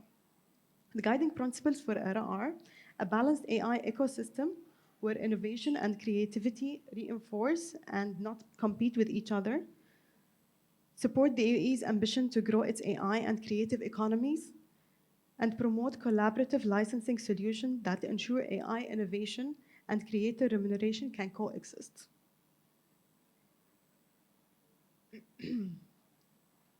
Speaking about building readiness for AI collective licensing, strengthening rights holders' awareness,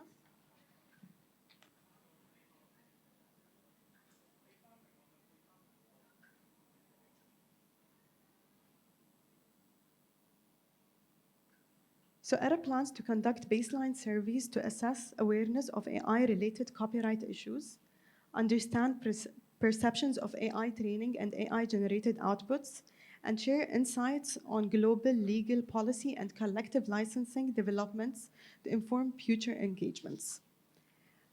Through building institutional readiness, we engage authors and publishers through targeted workshops on AI, copyright, and collective licensing, increase awareness of international AI licensing developments and royalty distribution models, and work with right holders to expand licensing mandates for AI users as the UAE policy framework evolves. Developing future licensing frameworks. to develop a business licensing framework to address AI-related uses, to explore extending ERA's educational license to appropriate AI-related uses, and to design a well-balanced licensing model with appropriate legal and operational safeguards, to collaborate with government authorities and right holders on remuneration mechanisms. In international coordination, following progress on the domestic policy framework, engaging bilateral RRO partners to facilitate future cross-border AI licensing and remuneration, to extend AI licensing discussions internationally, and to facilitate inclusion of represented foreign right holders, and to support equitable cross-border remuneration.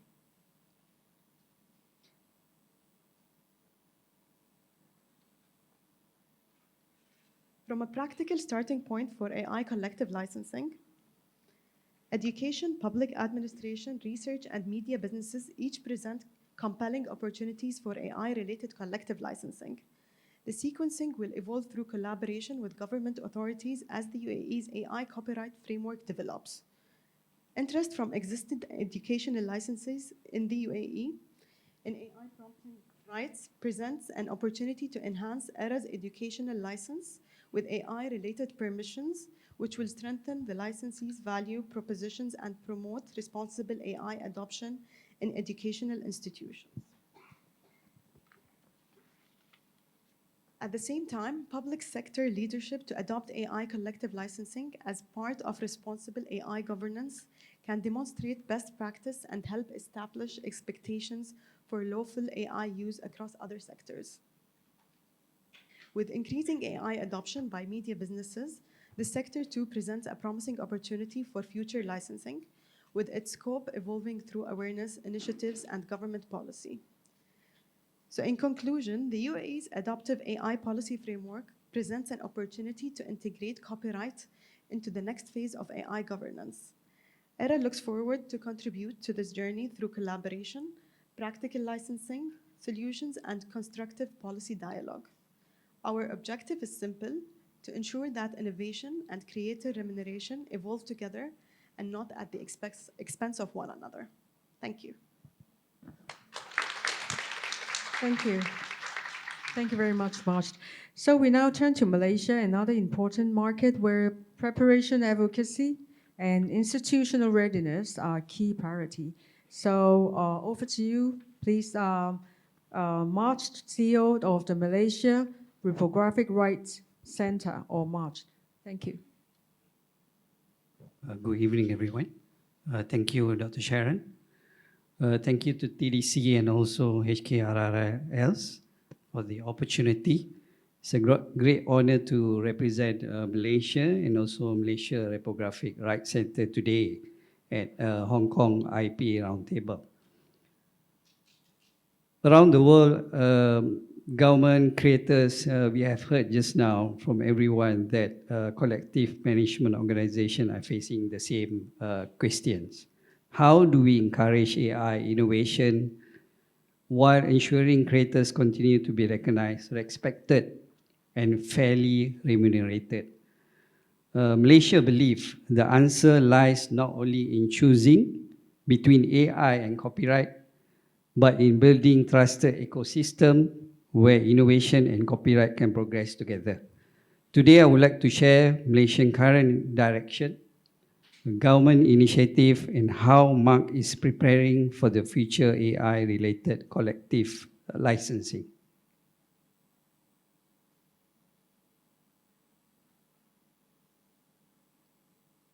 Is that okay?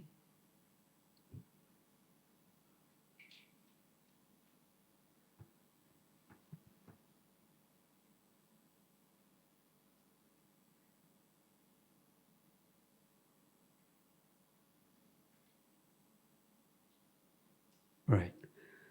Malaysia has adopted a whole of government approach towards artificial intelligence rather than treating AI solely as a technology issue. The government established the National AI Office under the Ministry of Digital to coordinate national AI policy and its implementation. Through this initiative, such as the AI Technology Action Plan, the National AI Governance Framework, and the National AI Code of Ethics. Malaysia aims to accelerate at AI adaptation while ensuring that AI remains responsible, transparent, and also trusted. Copyright forms an important component of this wider AI ecosystem.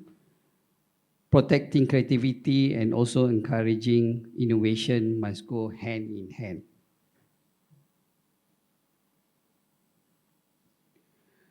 During the stakeholder consultation led by the Malaysian Copyright Office, or MyIPO, several consistent themes have emerged.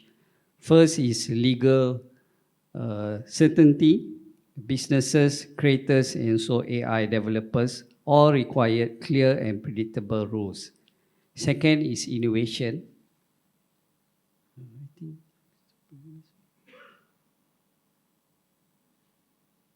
All right.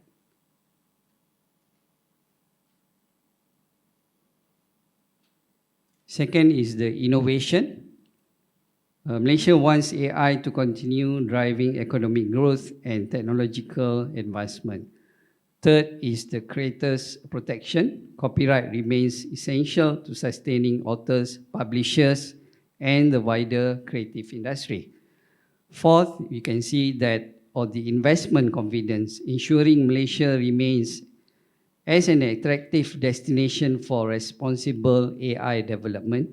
Finally, Malaysia seeks a balanced framework that protects rights without unnecessarily restricting innovation.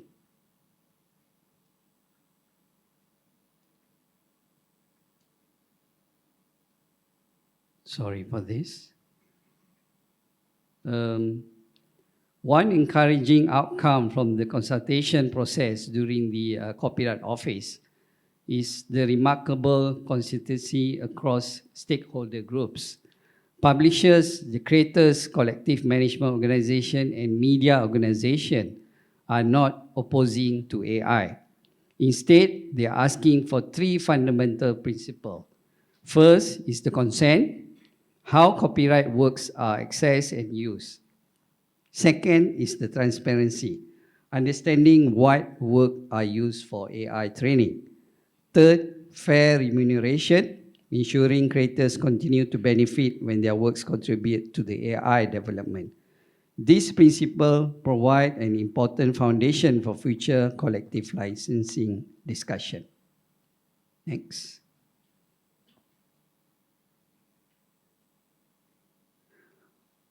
While government develops policies, collective management organization must prepare practical implementation.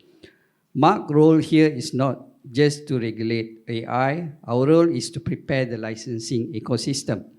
While we are strengthening the rights holder mandates, increasing awareness among publishers and authors, we are also monitoring international developments like what our counterparts have shared through the support of IFRO and studying how collective licensing can evolve for the future AI-related uses. We believe preparation should begin today rather than just waiting until the market demands solution. Thanks. Looking ahead, implementation requires partnership from government, continual legal certainty, copyright reform, and AI governance will provide confidence for creators and also technology compliance alike. From MARC's point of view, we must continue strengthening mandates, engaging rights holder, building trusted licensing framework, and work closely with the AI developers and also users. We also believe international collaboration will be very critical because AI does not recognize national borders. Future licensing solution must therefore be across jurisdiction. Next. Allow me to conclude with these three reflections. First, AI is not replacing copyright. It is making copyright more relevant than ever. Second, collective licensing has an important opportunity to become part of the practical solution by enabling trusted, transparent, and scalable access to copyright works. Finally, Malaysia believes the future should not be about choosing between innovation and creator protection. It should be about building an AI ecosystem where government, technology companies, right holders, and collective management organizations work together. AI learns from humanity creativity. Human creativity must continue to be recognized, respected, and fairly rewarded. Thank you. Thank you. Thank you. Thank you, Ahmed. Thank you to all our panelists for your thoughtful and insightful sharing. We now move on to the moderated follow-up discussion and the questions from the floor. Due to the time limitation, so I will need to skip my many questions and ask one question. And this is for Hager and James. Since your, models are relatively mature, so for Hagen and James, what lessons would you offer to the other regions seeking to implement AI-related licensing model and advocate similar arrangement with the government? May I have Hagen share your view first or experience? Yeah. Thank you. Only some governments have so far explored the collective licensing as a way of enable lawful and sustainable AI-related uses of protected content. So one lesson is that the RROs can make the opportunity visible, I think. At the same time, RRO negotiates in two directions, at least, sometimes even 4 or 5. We negotiate with the user side, of course, but we also negotiate trust and confidence with our own right holders. And that part should not be underestimated. The mandate process matters. It takes time, but it creates legitimacy.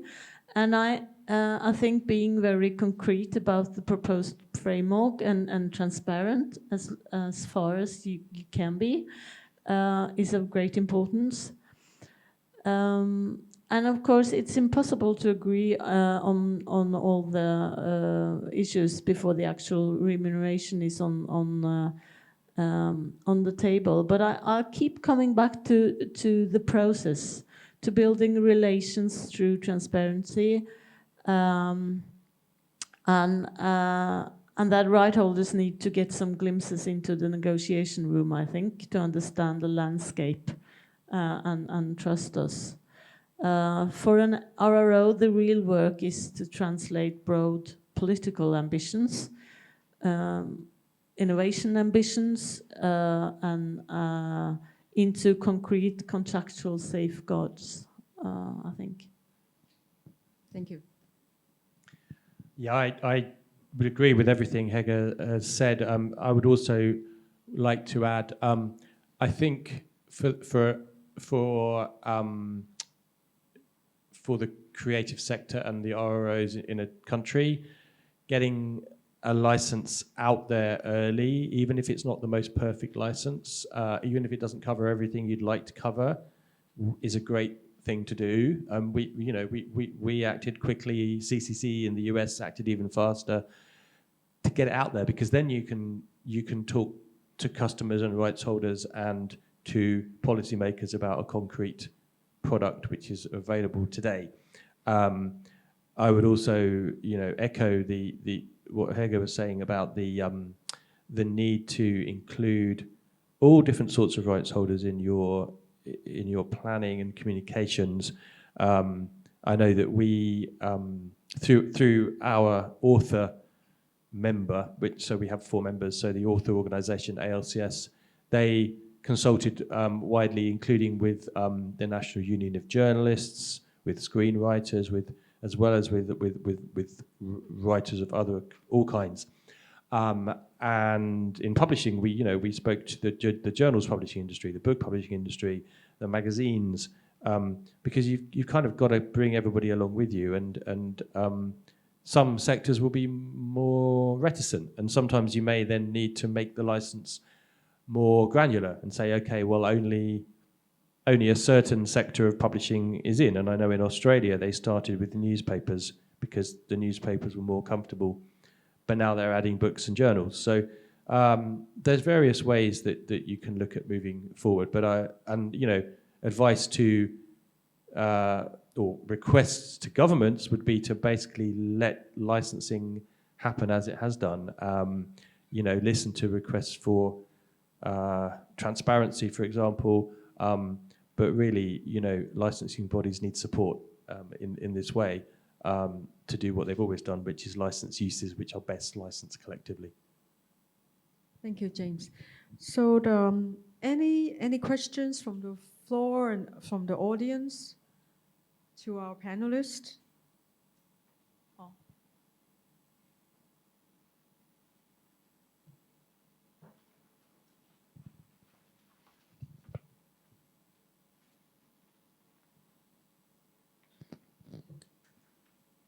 Thanks very much.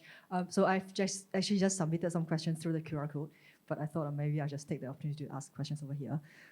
So one question I want to check with all panelists is how do you think, how important is Web3 and blockchain as part of the infrastructure?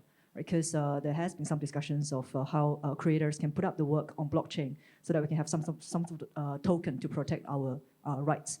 But obviously, there's a lot of infrastructure work involved in this particular direction. So I'd like to check with the panelists of regarding your observations for these kind of initiatives in different countries.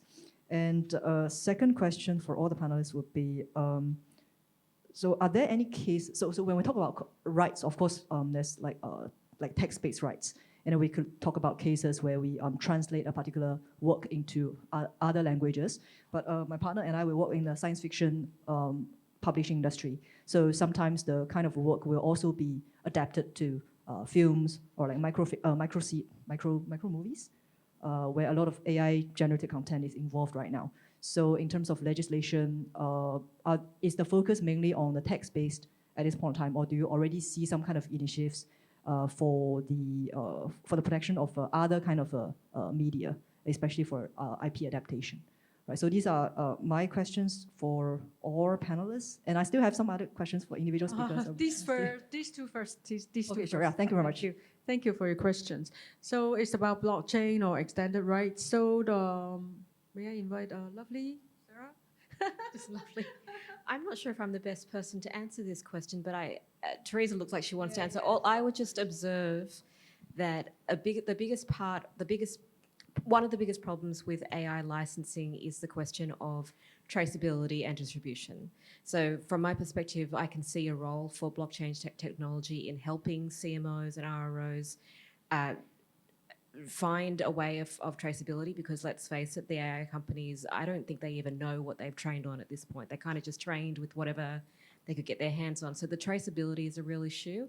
And on the CMO side, I think blockchain could help with the distribution side. That's just, I don't think anyone is working effectively with it yet. I know there's an interesting project in Switzerland that our member there, ProLiteris, is working on, but it's really early days. But certainly I can see a use case for it. I just don't see how I don't see it in the market yet. Yeah, I totally agree. I think in terms of, the traceability part, and I understand that there have been some discussions in the EU, for example, about allowing the copyright owners to watermark their copyright work, and then the AI developers should be required not to take away that watermark. So I don't know technologically whether it can work or how exactly it works, but then I think that is something that can be explored to see whether blockchain or Web3 can come to play in terms of the watermarking. And on your second question as to the legislation, whether it's text-based, I know today's discussion focused a lot on text-based, but actually as far as Hong Kong law is concerned, it's actually technology neutral. So whenever we're talking about using copyright owners' work in AI training, we're talking about all modalities like text, images, videos, the blogs or like the micro videos. So those all types of content would be protected as copyright work. And then whenever you use those like facial images in order to feed into the AI platform in order to create some AI generated videos, like those would also be included, contemplated as the acts that we are thinking the TDM exception should apply or not as well. If I could just contribute also from an international perspective, that's also the case internationally. Hong Kong the law is applied exactly as Teresa's explained, but certainly internationally when we're talking about AI, we're talking about AI as it relates to copyright, we're talking about all creative sectors. So there's already major legal cases in relation to music, visual artists, all that. Every creative sector is basically impacted by AI development. So when we all come from RRO, so we're all very focused on the text and image sector, but we do a lot of collaboration with other creative sectors as well. So it's a global problem across all creative sectors. And if I could just add sort of my perspective on the blockchain question, we're not looking at it at all for our licensing. And my personal sort of rather cynical view is that this is the kind of thing that tech companies or pro-tech people would throw in as a red herring to go, oh, there's a problem. The problem is that they're not complying with copyright law. It doesn't have to be fixed with technology. It can be fixed with complying with the law and getting a license. So I would say let's get the licenses in place. And then if there is a need for some very expensive technology to track everything, then maybe let's do it. But we've done this for more than 40 years without having it. We kind of fulfilled some of the roles of that kind of technology ourselves as RROs to be a trusted intermediary that isn't that is non-profit.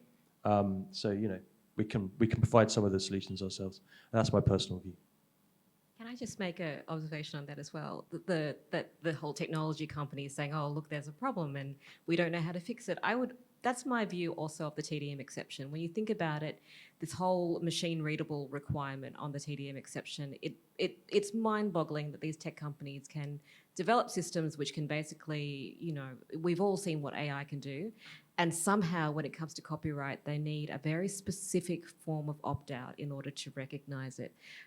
It does seem to me like a little bit of a red herring or a little bit of a, look, there's a problem over here, don't look at the problem over here situation, because it's very odd that such refined, well-resourced organisations somehow can't manage a natural language opt-out.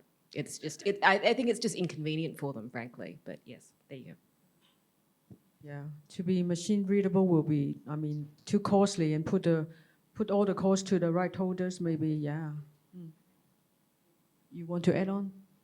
Okay. So it's okay. One more question. Oh, okay.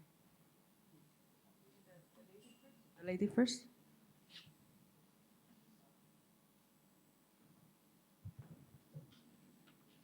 Hi, Sharon. I'm Victoria from HKUST. I put it in the QR code too. So there's been a lot of discussion of collective licensing, but I was also wondering, do ROs see a role to help individuals in a sort of transactional license type of way that if, for example, a student entrepreneur came to me and said, I really would like to be able to ingest these 5 economics textbooks for my model to do X, Y, Z for profit. And it's usually very hard for young, inexperienced people to even get a response from a publisher. And so do ROs see that this might also possibly be a role that they could have? Thank you. I can answer that in a couple of ways. One is that, yes, certainly we would love to help with that kind of issue. In the UK, there is a non-commercial text and data mining exception, so some of these things may well be doable. Well, if they want to make money off it, then they can definitely come to us because our license, the training solution is flexible and it would allow that kind of use. But I would also add that our friends at CCC in the US do offer, or are beginning to offer, transactional AI use permissions where you can just select exactly what you want to do and get a cost. So I don't know any more about it, but it is being developed by ROs. So that's a great question. Thank you. Yes, and in Norway, we will also would like to help with this sort of licensing, but we experience that the publisher themselves don't want us to have the mandate, because then we're into their field of their market, so to speak. So, and then we back off as an RRO. In Hong Kong, we are quite fortunate. We have a close collaboration with Hong Kong University of Science and Technology. So hello, Victoria. And any add-on? So Ponch, Mr. Punt, question?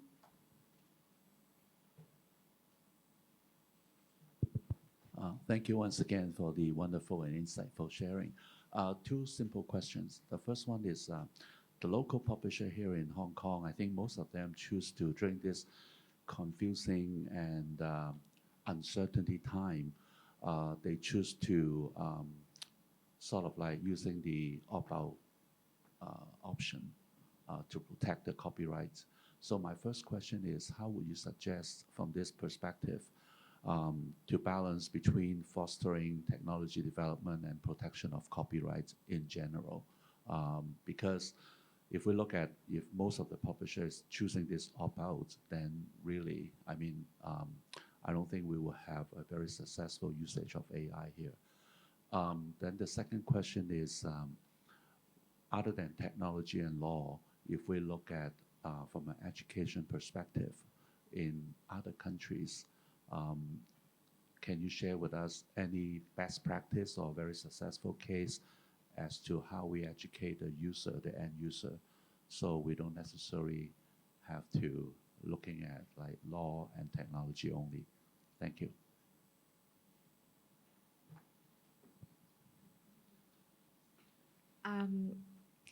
To your first question, Ponch, I think might sound like a silly example, but I just keep thinking it's like if you live in a really dangerous neighborhood, right? And there are criminals everywhere, burglars everywhere. You got to lock your doors, right? Your first instinct is going to be, I'm going to lock my doors, I'm going to shut everything down. I don't want those criminals in my house. So to be clear, I am very pro AI. I use Claude all the time. It's very, very useful. It's an amazing tool.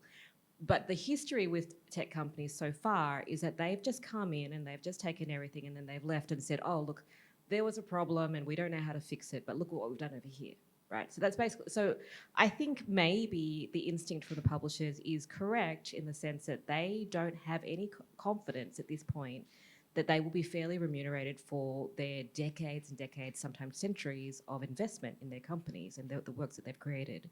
I think what we need to move towards, though, is a more collaborative relationship with AI companies, and also for governments to step in and make a clearer framework. And I think this is what I talked about in my presentation. There is kind of like a dual responsibility between governments to make sure that there is actually space for effective licensing to take place. And then once that is in place, there's a role for CMOs and also rights holders to make sure that they are reasonable in their licensing terms. So I think the instinct for, it's correct, your concern is correct. If we shut down and refuse to have good quality materials being ingested in AI companies, in AI tools, we will not have good AI tools. They really do need this content. They really do. They can say all they want, oh, we've got everything we need from the free internet. They don't. They need the newest research. They need the newest literary voices. They need quality content. So if we shut it all down and say no, then we sort of run the risk of shooting ourselves in the foot. But at the same time, there needs to be that trust in the environment, and there needs to be a regulatory process in place, I think, where people can feel confident in licensing their material. That's what I think. Yeah, I totally agree with what Sarah said. It's really a good point. And I also would like to add that you should probably try to swap instincts with knowledge. And I think fear and skepticism is a very strong driver here. And my experience is that when you're being concrete and when there is fair remuneration on the table, all the big publishing houses in Norway have joined in because they want to be a part of this new economy. It's not very big yet, but they want. They're all in, and all of the 200 Norwegian newspapers as well, except from one, have just one have opted out so far. There may be more, and I think, and what James said, just to start small with baby steps and set an example that there's and you have to be patient. That's it's hard because it's moving so fast. Yeah.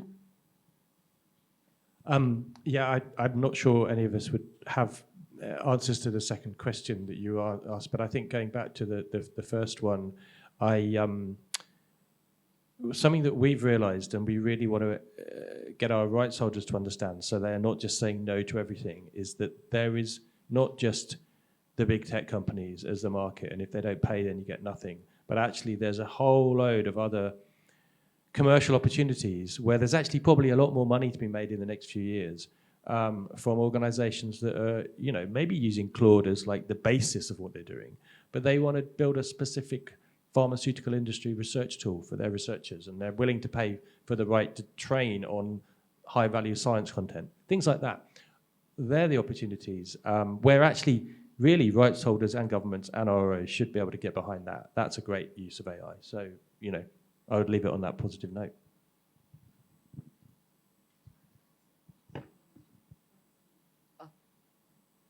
I don't want to leave your second question hanging. So I don't think any of us have a solution in terms of the education piece, but I just wanted to make two observations. Firstly, I think the Norwegian model of excluding textbooks, recent textbooks, is really important, right? Because a lot of governments issue national curriculum, and it's really, really important that that material stays, how would you say, as high quality as possible and is not ingested into AI systems. On the education piece, I would just say that, in Australia, I think they've made an effort to make sure that there's AI education from a very young level, like kindergarten to year 1. They're already learning about AI. I think AI is here. It's already here. It's been here for a few years. It's not going anywhere. We can't be frightened of it.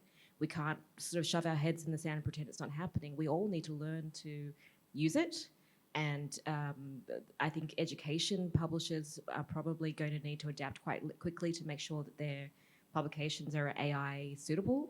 Someone's got a question over there now. But yes, I would just say that it's here. We need to use it. We need to be very, very adept with it. Otherwise, we will get left behind. That's all I would say.